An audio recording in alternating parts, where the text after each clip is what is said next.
둘째 주에 하려고 했는데 저희 교회가 문을 닫는 바람에 오늘 하게 됐습니다. 그래서 여러분께 묻고 싶은 것이 여러분들이 이제껏 살면서 적어도 한 번 이상은 1년의 계획이라든지 삶에 대한 계획을 세워본 적이 있으시라고 믿습니다. 저는 어떤 계획을 세워서 그것을 꼭 이루는 집념의 사람이라기보다 그때그때 열심히 노력을 하는 경향의 사람이었습니다. 그런데 어릴 적 저는 고등학교 때 계획을 매우 자주 세우는 친구를 가진 적이 있었습니다. 그녀가 학기말고사를 시험 날짜가 발표가 되면 시험 공부 계획을 세워서 하루는 역사, 하루는 생물학, 하루는 물리학을 공부하기로 계획을 세운 다음에 1시간은 1과를, 그 다음 1시간은 2과를 공부하기 등등으로 아주 작은 계획들을 짜는 것을 본 적이 있습니다. 평소에는 공부를 전혀 하지 않다가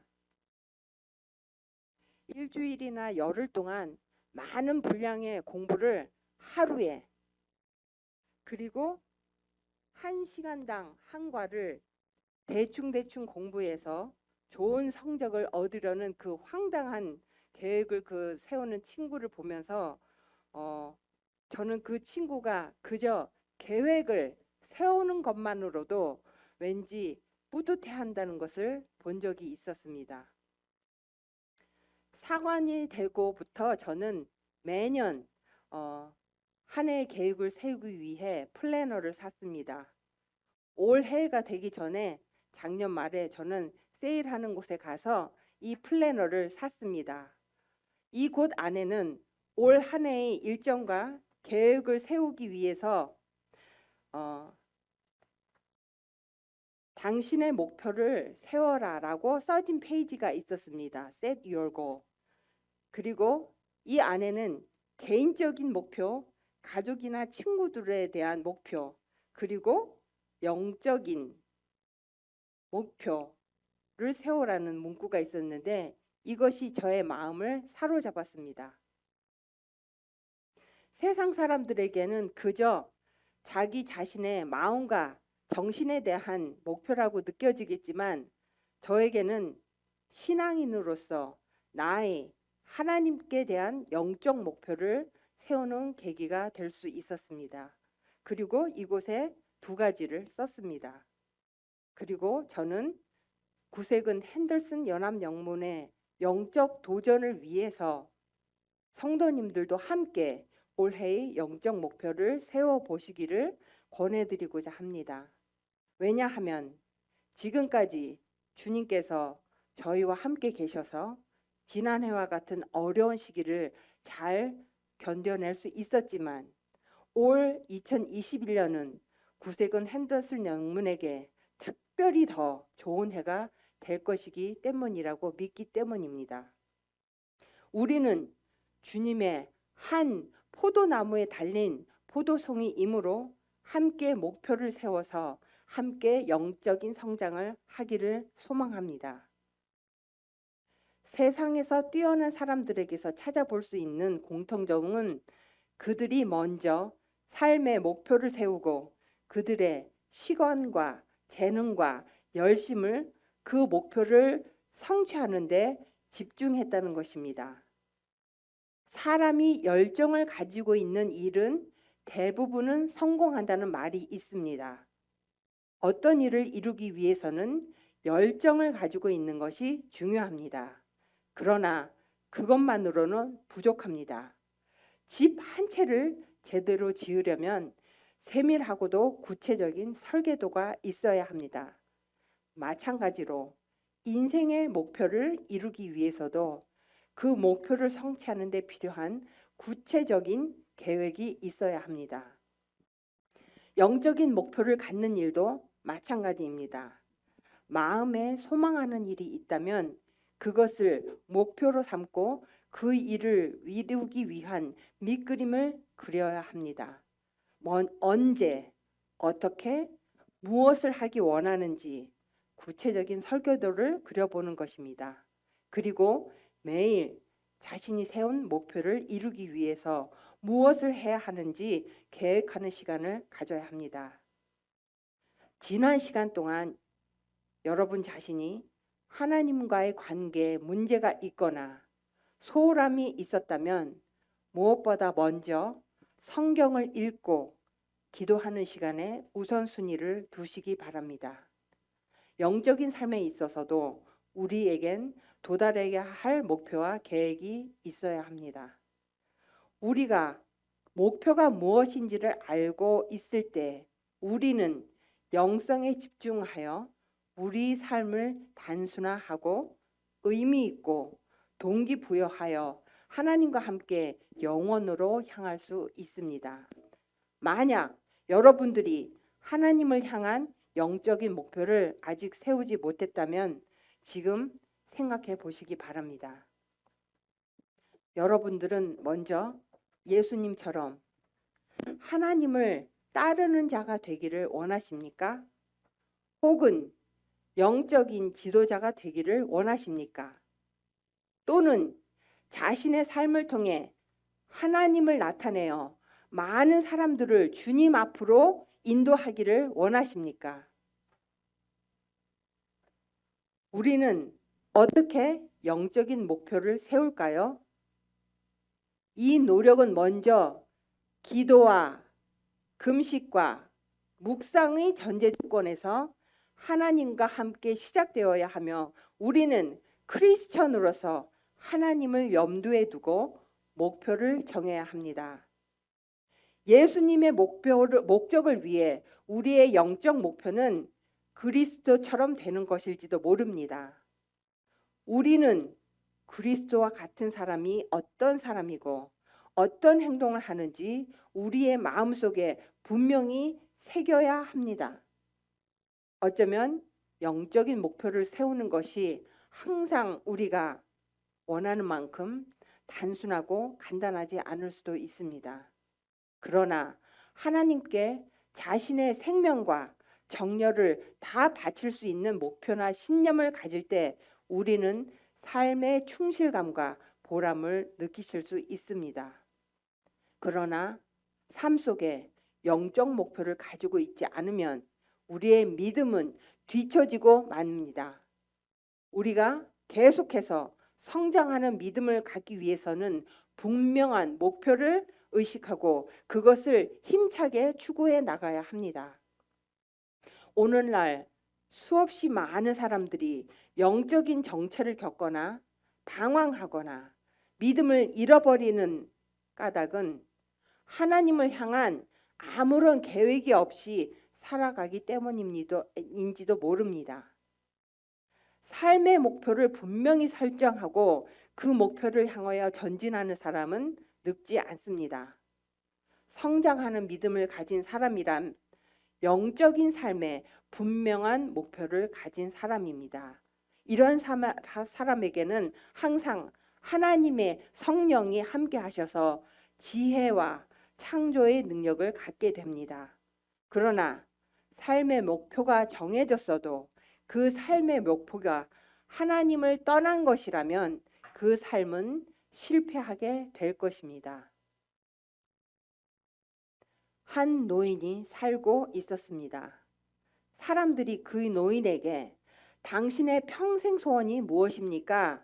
라고 물으면 그는 조금도 주저하지 않고 매번 이렇게 대답했습니다. 내 인생의 목표는 아주 고급 외투를 갖는 것입니다. 그 노인은 인생의 목표를 달성하기 위해 평생 동안 일하고 저축했습니다. 그리고 드디어 그는 오랫동안 저축한 돈으로 꿈에 그리던 그 외투를 가지게 되었습니다. 그것은 세상에서 가장 최고급 품질이라는 평가를 받는 비쿠냐의 털로 만든 원단에다가 목과 팔에는 친칠라 털을 감싸는 굉장히 멋지고 비싼 외투였습니다. 화면에 비쿠냐의 사진이 올라오고 있을까요?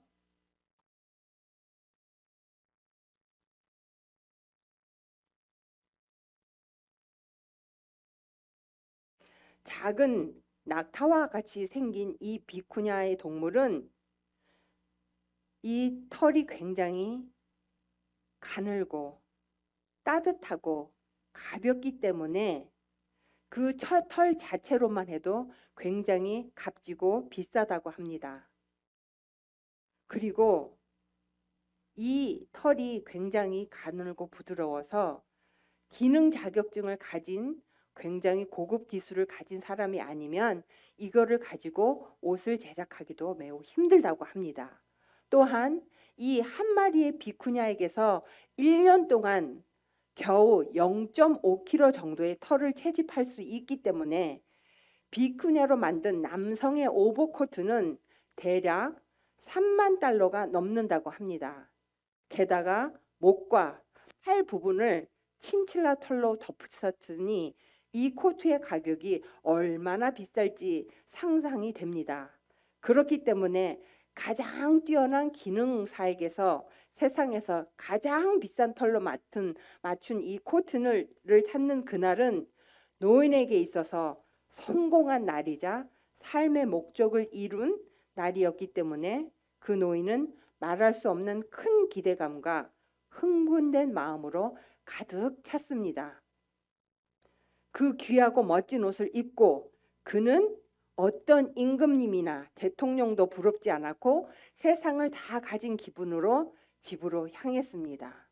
그런데 너무나 안타깝게도 그는 그 외투를 입고 집으로 돌아오다가 그만 강도를 만나서 그 비싼 고급 외투를 강탈당했습니다. 그 노인은 너무나 절망했습니다. 단순히 고급 외투를 강탈당한 것이 아니라 그는 그의 성공과 그의 기쁨과 그의 행복과 그의 삶을 강탈당했습니다. 그날 이후 그 노인은 말할 수 없는 큰 깊은 좌절에 빠졌고 너무 속상한 나머지 시름시름 앓다가 결국 죽고 말았습니다. 이 이야기는 러시아 작가 니콜라이 고골이라는 사람이 쓴 단편 소설 외투라는 소설에 나오는 이야기입니다. 이 노인의 목표는 고급 외투였지만 세상에는 좋은 집, 고급 승용차, 사회적 높은 지위 등의 소유에서 인생의 행복을 찾는 사람들이 많이 있습니다. 제가 이 부분을 강조하기 위해서 약간의 각색을 해서 여러분께 들려드렸습니다. 소유가 결코 우리에게 행복을 가져다 주지 못하는데도 우리는 계속 물질의 소유에 속고 사는 것입니다. 잘못된 삶의 목표, 헛된 꿈들은 삶을 절망으로 이끕니다. 우리의 모든 수고가 우리를 지으신 하나님과 무관한 것일 때 다 헛되고 무익한 것입니다. 솔로몬 왕의 깨달음처럼 세상에 아무리 많은 재산과 부귀를 가져도 그것들은 결국 인생에 큰 의미가 되지 못하고 다 헛되고 헛되다는 것을 우리는 알아야 합니다. 하나님 없이 살아간다는 것은 목표나 방향이 없이 이 세상을 여행하는 것과 같습니다. 우리의 이 귀중한 생명이 삶의 목표로서의 하나님이 주신 사명과 만날 때 그것은 더욱 빛나고 힘을 갖게 됩니다. 그러므로 우리 크리스천은 세상 사람처럼 헛되고 무익한 것을 쫓는 어리석음에서 벗어나 우리를 영원한 삶으로 초대하신 주님께 영광 돌리는 삶을 살아야 합니다.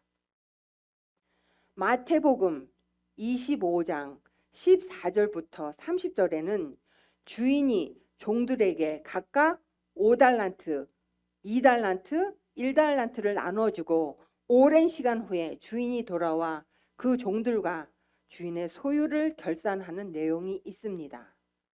5달란트를 받은 종은 그걸 가지고 장사를 해서 5달란트를 남겼고 또 2달란트를 가진 종도 그렇게 해서 2달란트를 남겼고 한 달란트를 받은 자는 그것을 땅에 감추어 놓았다가 다시 주인에게 그대로 돌려주었습니다. 여기서의 달란트의 비유는 특별히 뛰어난 능력이라기보다 주인의 뜻을 이해하고 얼마나 순종했는지로 이해해 주시면 감사하겠습니다. 착하고 충성된 종은 본문의 16절 가사에 나오듯이 바로 가서, 또 17절의 본문 그와 같이 하여 에서 알 수 있듯이 주인에게 대한 전적인 신뢰가 바탕이 되어 즉각적으로 순종하는 모습입니다. 착하고 충성된 종은 지금 자기가 받은 건강이나 성품, 시간 또는 능력이나 재력이 누구에게로부터 내게 왔으며 그것을 통해서 이루고자 하는 그분의 소망이 무엇인지 알아서 그것을 사용해 주인을 기쁘게 해드리는 일에 헌신하는 사람입니다.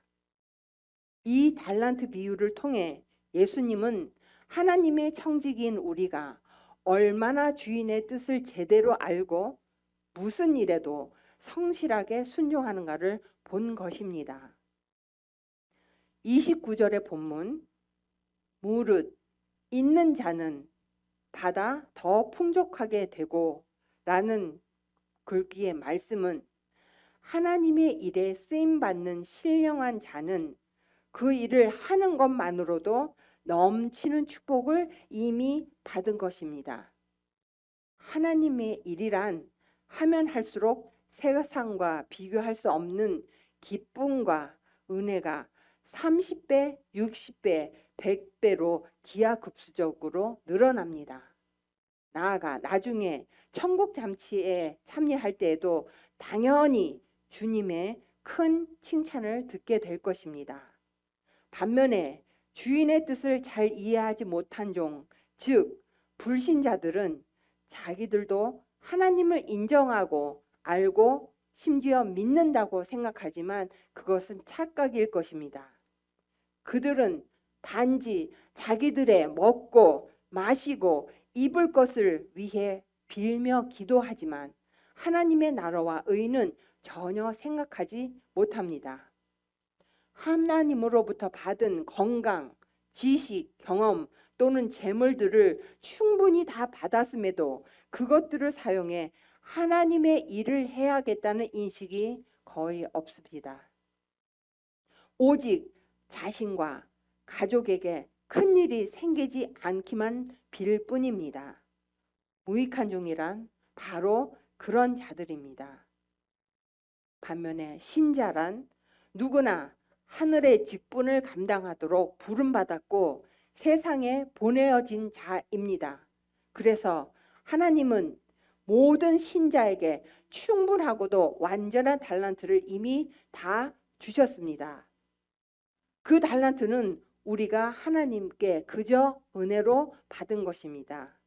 우리가 자격이 되어서가 아니라 우리를 하나님의 청지기로 임명해 주신 것입니다.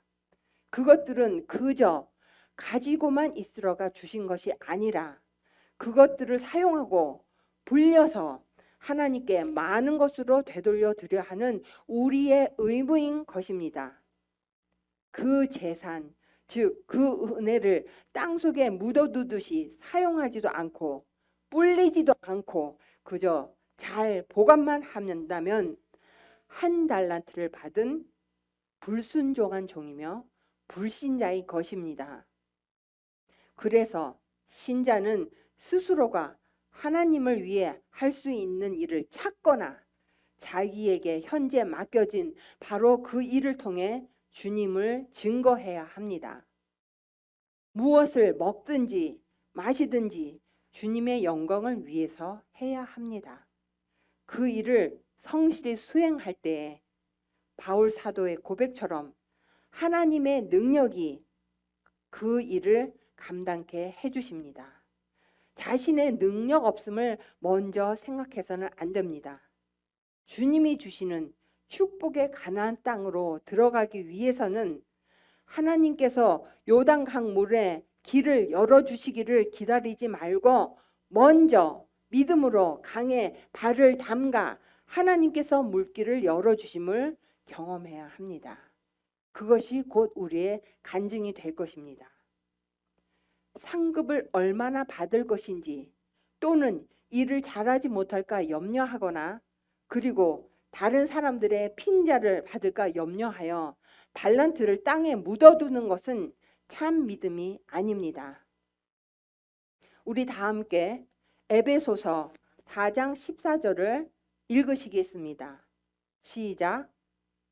우리가 다 하나님의 아들을 믿는 것과 아는 일에 하나가 되어 온전한 사람을 이루어 그리스도의 장성한 분량이 충만한 데까지 이르리니. 네, 창조주 하나님께서 우리에게 진정으로 바라시는 그리스도인의 영적인 삶의 목표는 우리가 그리스도의 장성한 한 분량에 이르기까지 성숙하는 것입니다. 영적 성장의 목표를 가지시기 바랍니다.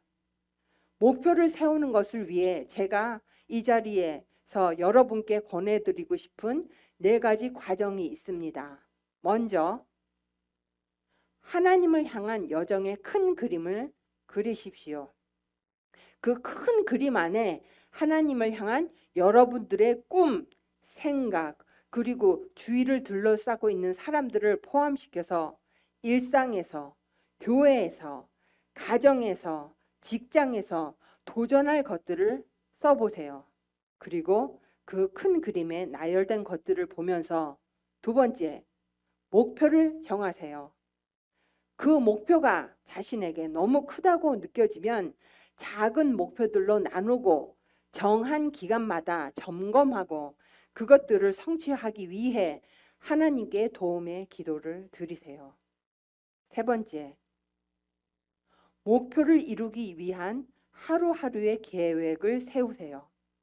매일 아침 하나님과의 묵상이나 짧은 기도의 시간으로 하루를 시작하기로 결정했다면 매일 저녁 잠자리에서 묵상이나 기도로 시작한 나의 하루가 나의 삶에 얼마나 큰 영향을 끼쳤는지 주님과 나눠보시기 바랍니다. 그리고 4번째, 앞으로 계속 전진하세요. 그리고 자신의 모든 것을 기록해 보세요. 목표를 이루기 위한 과정들이나 묵상, 기도 또는 주변의 사람들과의 간증을 통해 자신의 느낀 점이나 변화된 점 또는 하나님께 감사하는 또는 두렵거나 힘든 모든 생각들을 쓰고 난 후에 하나님께 내려놓기를 반복하세요. 이런 영성 읽기가 후에 자신의 믿음 성장에 얼마나 많은 도움이 되었는지를 깨닫게 되실 것입니다. 여기 계신 분들 중에 혹시라도 내년 이맘때에 그 영성 일기를 가지고 올해 세우셨던 영적 성장을 위한 목표를 얼마나 내가 이루었는지를 읽어보며 뒤돌아보시면 그것을 하지 않았던 지난 시간들과 확연히 다른 믿음의 성장과 하나님과의 친밀함이 더해지리라 저는 확신합니다. 하나님이 믿음으로 구원을 받은 성도들에게 가지고 계신 목표는 우리가 다 하나님의 아들을 믿는 것으로만 그치는 것이 아니라 믿고 알고 행하는 것이 하나가 되어 온전한 성도가 되는 것입니다. 그래서 사도 바울은 모든 성도들이 그들의 개인적인 삶에서, 가정에서, 직장에서, 그리고 특별히 하나님을 섬기는 일에서 구체적인 목표를 세우도록 권면하고 있습니다. 그것은 교회 생활에서 더욱 강조됩니다. 고린도전서 14장 12절 말씀을 보면 그러면 너희도 신령한 것을 사모하는 자인즉 교회의 덕 세우기를 위하여 풍성히 구하라고 되어 있습니다. 그렇습니다. 각 성도는 그가 받은 은사, 즉 하나님께로 받은 그 은혜로 그 달란트로 사용해서 더 많은 달란트를 만들기 위해 그 달란트를 교회를 세우는 일을 위해 사용해야 합니다. 이제껏 영적 목표를 세워 보신 적이 없다면 우리의 삶을 통해서 어떻게 주님을 섬길 것인지, 주님께 무엇을 드릴 수 있는지, 그리고 주님을 위해서 무엇을 희생할 수 있는지 구체적인 영적 목표와 계획을 세우며 사는 뜻깊은 한 해가 되시기를, 그리고 영적으로 크게 성장하시기를 축원드립니다. 마지막으로 로마서 12장 14절로 18절까지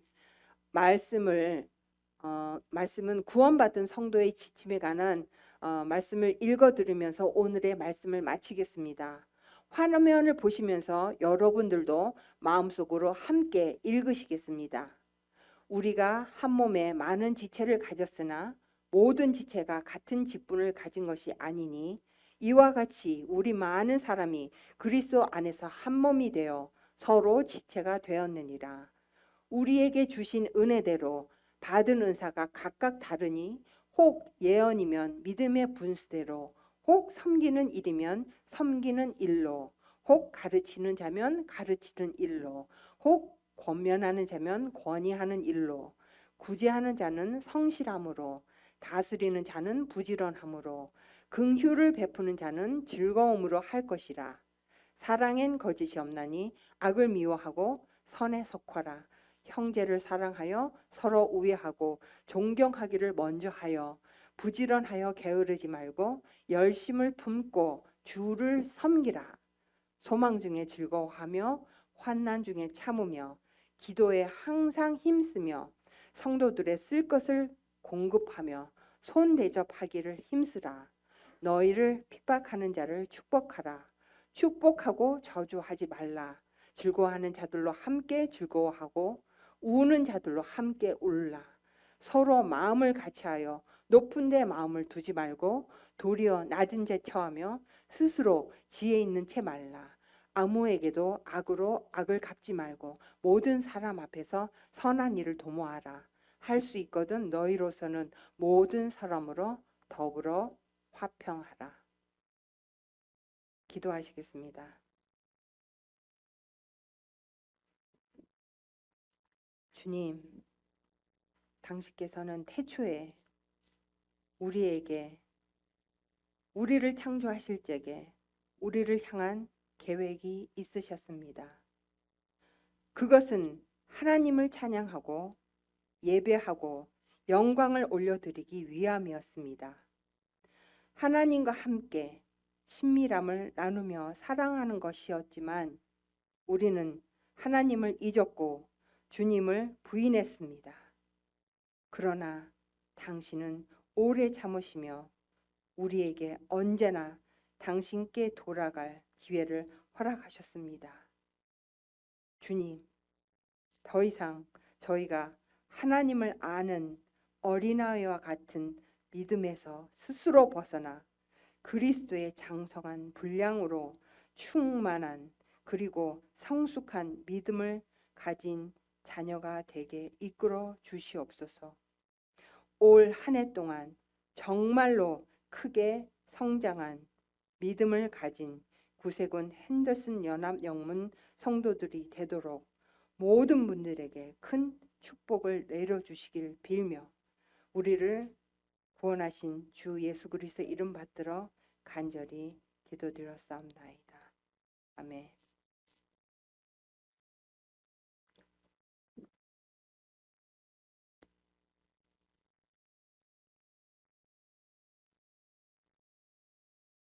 네, 은혜 많이 받